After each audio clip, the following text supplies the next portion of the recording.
¿Qué tal? Reciban un saludo todos. Estamos en el tema de la filosofía del lenguaje, en la hermenéutica propuesta por Gadamer.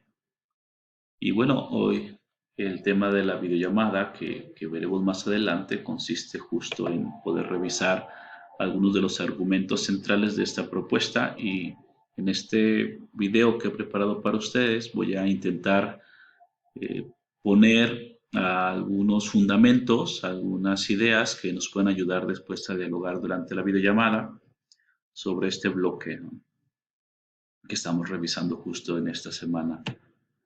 El texto en el que nos vamos a centrar es Verdad y Método, de, por supuesto, de Gadamer, de la edición Salamanca, de Sígueme, editado en Salamanca, pero también quiero dar crédito a Carmen López Sainz en un texto que se llama El sentido de la historia de la filosofía para la filosofía de la hermenéutica, que tomaré algunas ideas cruzadas con las de López Ramos Ana en un texto que se llama justo Gadamer, ¿no?, que está presentado aquí.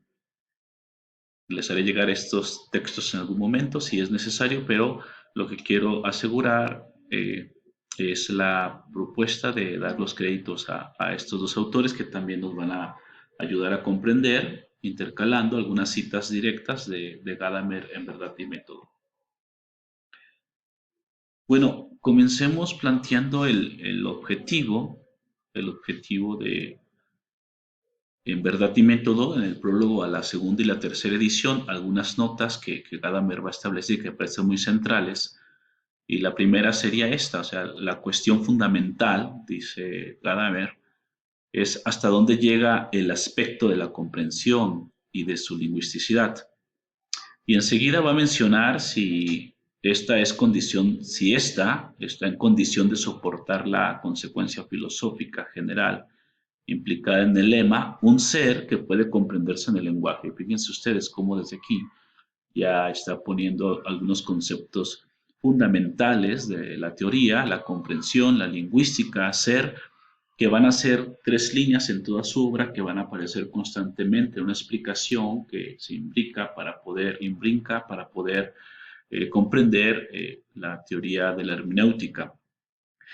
En este mismo texto del prólogo a la edición, a la segunda edición, Gadamer va a decir lo siguiente: no era mi intención comprender una preceptiva del comprender, no pretendía desarrollar un sistema de reglas para describir o guiar el procedimiento metodológico de las ciencias del espíritu, sino tendrá que ver más bien con la honestidad científica de admitir el compromiso que de hecho opera en toda comprensión. Mi verdadera intención sigue siendo filosófica. Esto es importante porque lo que va a hacer Gadamer es poner delante primero una idea de que no va a pegarse a una hermenéutica de corte científica en el sentido moderno. Por eso va a intentar distanciarse de esta idea de progreso moderno, de este paradigma que imponen las ciencias naturales y que va a intentar justo objetar y hacer una hermenéutica distinta a la que el mismo Schellemeyer o Dilthey terminarán diciendo en voz de Gadamer, fundamentando la hermenéutica, finalmente apegándose y haciendo el uso del procedimiento metodológico para incorporar las ciencias del espíritu. Para Gadamer habrá que superar esta condición y la manera en que lo va a presentar justo es desde una dimensión netamente filosófica, ¿no?, que se distingue al mismo tiempo, por supuesto, de la propuesta del paradigma de las ciencias naturales, pero además porque la filosofía de alguna manera puede pensar y reflexionar sobre las mismas condiciones de la metodología científica y en ese sentido, del momento en que pone la condición o la intención de la filosofía, pues se está superando ya de alguna manera el no tener que quedar encasillado en la propuesta metodológica científica. Vamos a comenzar con algunos conceptos que nos ayuden a entender, que serían texto, comprender, hermenéutica, lenguaje, ¿no? Sobre el texto, valdría pensar que Gadamer define el texto en un sentido amplio. ¿Y qué significa esto? Pues que en este libro de verdad y método entiende que texto puede ser una obra plástica, puede ser una construcción, hasta un proceso natural, o sea, todo lo que permite ser interpretado mediante el lenguaje. Entonces el texto es entendido como una estructura que tiene sentidos de pluralidades. O sea, no hay un unísono sentido, sino que justo nos puede permitir comprender y descubrir diferentes sentidos en todo aquello que puede ser interpretado. Por eso hablamos también de este sentido en que el texto se comprende como estructura abierta, es decir, se busca algo siempre que tenga coherencia, pero que al mismo tiempo nunca está acabado, sino posibilita una apertura justo de poder comprender siempre algo, ¿no? Entonces, el texto no tiene un único sentido y exclusivo sentido, sino que, repetimos, es pluralidad. Entonces, no se queda Gadamer en la posición originaria del texto cuando éste fue creado, que tenía un sentido. De hecho, podemos pensar que la propuesta de la posición originaria en que un texto es hecho, y por esto entiéndase como el momento en que fue creado el contexto, pues tenía una intención el autor, pero los sentidos que se plasman ahí dan posibilidad a una multiplicidad, a una pluralidad de sentidos, ¿no? Entonces, así comprendemos texto. Ahora, es importante el concepto de comprender en Gadamer, donde podemos entenderlo como un entenderse unos con los otros. ¿Sobre qué nos entendemos? Sobre las cosas, justo, ¿no? Sobre las cosas que nos pasan, que nos suceden, que podemos interpretar. Y lo primero que va a ponerse delante en verdad y método es que Gadamer va a desarrollar una ontología hermenéutica de la facticidad que había iniciado justo Heidegger, y en esto lo que va a decir es que, cito, que Heidegger es el primero que cualificó el concepto de la comprensión como determinación universal del estar ahí.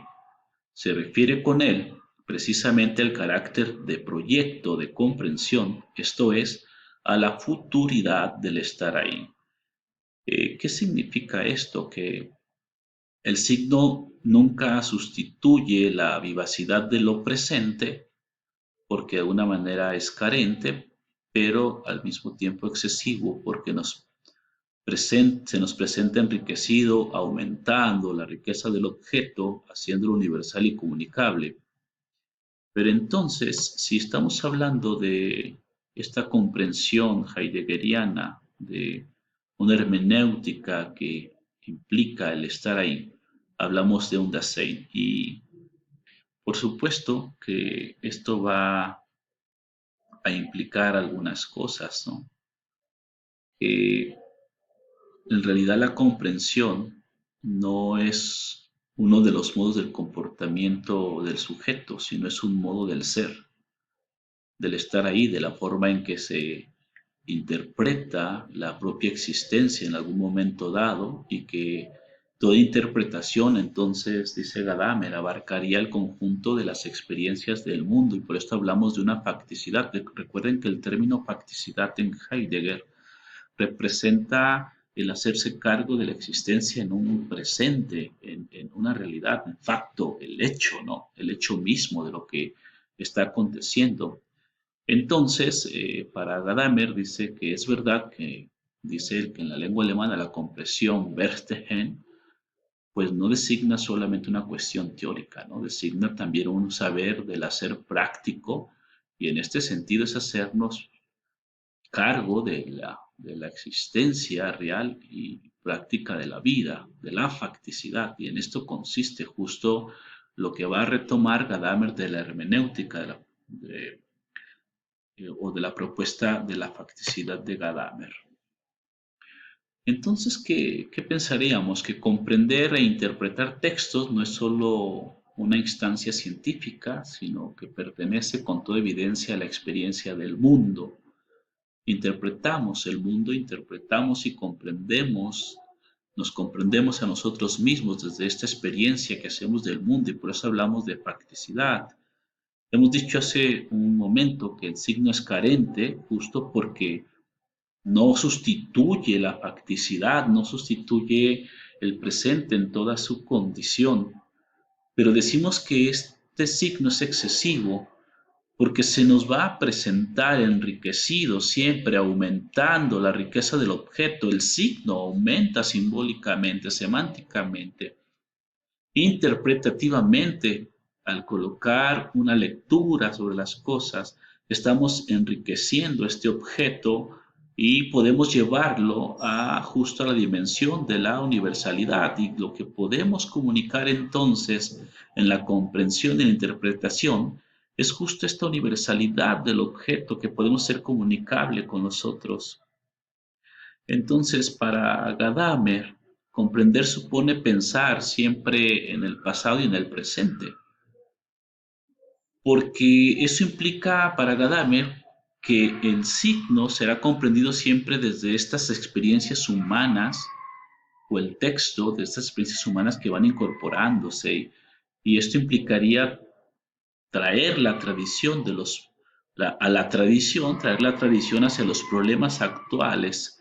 Y con ello Gadamer va a actualizar la tradición puesta en un presente. Entonces, dice que cuando se comprende la tradición, no solo se comprenden textos, sino que se adquieren perspectivas y se conocen verdades. Eh, entonces, para entender el presente es necesario saber cómo influye el efecto del pasado en la interpretación de un presente, y con ello estaríamos hablando de una ontología de la interpretación y eso que hace ser a la interpretación misma. Con esto Gadamer va a superar la interpretación solo histórica de la hermenéutica que comprende el texto a la luz de la historia que lo suscitó, es decir, de ese principio originario. Se trata de recuperar la tensión de alguna manera entre lo otro, entre lo originario y lo propio, buscando lo que Gadamer llamaría una cuestión de fusión, ¿no? Que vamos a ir más adelante. Entonces, para entender el presente, diríamos en Gadamer, es necesario saber cómo influye el efecto del pasado y nos dice lo siguiente. No es sólo que la tradición histórica y el orden de vida natural formen la unidad del mundo en que vivimos como hombres. El modo como nos experimentamos unos a otros y cómo experimentamos las tradiciones históricas y las condiciones naturales de nuestra existencia en nuestro mundo forman un auténtico universo hermenéutico, ¿no? Y fíjense cómo va entonces a colocar la tradición histórica como fundamental para poder comprender la misma unicidad del mundo de los hombres. No es que haya una separación, siempre hay algo que nos es dado y que de alguna manera en el presente se incorpore y que Gadamer considera fundamental si se quiere llegar justo a una interpretación hermenéutica. El asunto sería entonces dónde está la realidad o el límite de esa realidad entre ese mundo que nos es propio o que le es propio al texto y el mundo que viene después de él, que es el posterior, ¿no? Gadamer va a decir que el universo hermenéutico siempre va a abarcar los dos mundos, o le llama también horizontes, ¿no? El originario y el presente. Y diría que en la hermenéutica se tratará de recuperar la tensión entre lo otro, entre el origen, el principio que dio lugar a un texto, y lo propio, buscando entonces un concepto fusionado. Lo que él llamará entonces o buscará es que al buscar estos conceptos fusionados, lo que tenemos es una fusión de distintos horizontes. Y entonces, ¿qué es eso? Implica pues un concepto dialéctico en el fondo, ¿no? Surge así un nuevo significado, cuando hay una fusión de horizontes.